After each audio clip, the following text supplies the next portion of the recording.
Right people right സീറ്റിലാണ് എന്നെങ്ങനെയാണ് ഒരു businessman ഉറപ്പുവരുത്തുക? പല ഓൺടർപ്രണേഴ്സും ഫേസ് ചെയ്യുന്ന ഏറ്റവും പ്രധാനപ്പെട്ട പ്രശ്നം റൈറ്റ് പേഴ്സണെ റൈറ്റ് സീറ്റിലേക്ക് ഇരുത്താൻ പറ്റുന്നില്ല. ചിലപ്പോൾ ഇരിക്കുന്നത് റോങ് പേഴ്സൺ റൈറ്റ് സീറ്റിലായിരിക്കും, ചിലപ്പോൾ റൈറ്റ് പേഴ്സൺ റോങ് സീറ്റിലായിരിക്കും. ഒരു ബിസിനസ്സിൽ റൈറ്റ് പേഴ്സണെ ഐഡന്റിഫൈ ചെയ്യണമെന്നുണ്ടെങ്കിൽ ഏതൊരു ബിസിനസ്സിനും കൃത്യമായ കോർ വാല്യൂസ് അവർക്ക് സെറ്റ് ചെയ്യാൻ പറ്റും. ഫോർ എക്സാമ്പിൾ, ഒരു കമ്പനിയുടെ ഒരു 6 കോർ വാല്യൂ ആണ്. Number 1 commitment, number 2 skilled, number 3 relationship, number 4 growth and wealth mind set, 5 action oriented, 6 result oriented.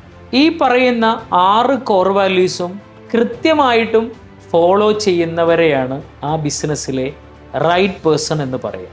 ഇനി എങ്ങനെയാണ് റൈറ്റ് സീറ്റിലാണോ എന്ന് മനസ്സിലാക്കുക? റൈറ്റ് സീറ്റിലാണോ എന്ന് മനസ്സിലാക്കണമെങ്കിൽ നമ്മളിവിടെ വിസ്മയ 3 കാര്യങ്ങൾ നോക്കണം. ഇതിനൊരു കോമൺ റൂൾ എന്നാ പറയാം, GWC റൂൾ എന്ന് പറയും. GWC റൂൾ എന്ന് പറഞ്ഞാൽ G മീൻസ് ഗെറ്റ് ഇറ്റ്. അയാള് ശരിക്കും ആ ജോലിയിലേക്ക് ആപ്റ്റ് ആണോ എന്നുള്ളതാണ് ഇവിടെ നമ്മൾ നോക്കുക. അപ്പോൾ ആ ഒരു ജോബിന് ആപ്റ്റ് ആണോ എന്നുള്ളതാണ് ഗെറ്റ് ഇറ്റിൽ പ്രധാനമായിട്ട് നമ്മൾ നോക്കുക. അവിടെ ഏറ്റവും പ്രധാനപ്പെട്ട കാര്യം, നമ്മളെ പിറകിൽ നിന്ന് ഒരാൾ പുഷ് ചെയ്യാനില്ലെങ്കിൽ പോലും നമുക്ക് ആ ജോലി വളരെ കൃത്യമായിട്ട് ചെയ്യാൻ പറ്റുന്നുണ്ടെങ്കിലാണ് ഗെറ്റ് ഇറ്റ് എന്ന് പറയുന്ന ഫസ്റ്റ് പോയിന്റ് നമ്മൾ ഫുൾഫിൽ ചെയ്യുന്നുള്ളൂ.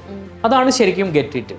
രണ്ടാമത്തത് വാണ്ട് ഇറ്റ് ആണ്. GWCയിലെ സെക്കൻഡ് വൺ വാണ്ട് ഇറ്റ് ആണ്. എന്താണ് വാണ്ട് ഇറ്റ്? വാണ്ട് ഇറ്റ് എന്ന് പറഞ്ഞാൽ ഒരാൾ ഒരു പൊസിഷനിൽ ഇരിക്കുമ്പോൾ അയാൾ 100% ആഗ്രഹിച്ചിട്ട് തന്നെയാണോ ആ ജോലി ചെയ്യുന്നത് എന്നാണ് നമ്മൾ നോക്കേണ്ടത്. ദെൻ തേർഡ് വൺ GWCയിൽ C means capability to do it ആണ്. കേപ്പബിലിറ്റി ടു ഡു ഇറ്റ് എന്ന് പറഞ്ഞാൽ അയാളുടെ സ്കില്ലും അയാളുടെ ടൈമും അയാളുടെ മെന്റൽ എബിലിറ്റിയും 100% ആ ജോബിന് വേണ്ടി അയാൾ കേപ്പബിൾ ആണോ, അയാൾ സ്പെൻഡ് ചെയ്യാൻ വില്ലിംഗ് ആണോ എന്നാണ് നമ്മൾ ഇവിടെ നോക്കുക. എങ്കിൽ മാത്രമാണ് സി അവിടെ ഫുൾഫിൽ ചെയ്യുന്നത്. അപ്പോൾ ഈ GWC ശരിക്കും ഒരാളെ വെച്ചിട്ട് നമ്മൾ അനലൈസ് ചെയ്യാൻ നമുക്ക് പറ്റണം.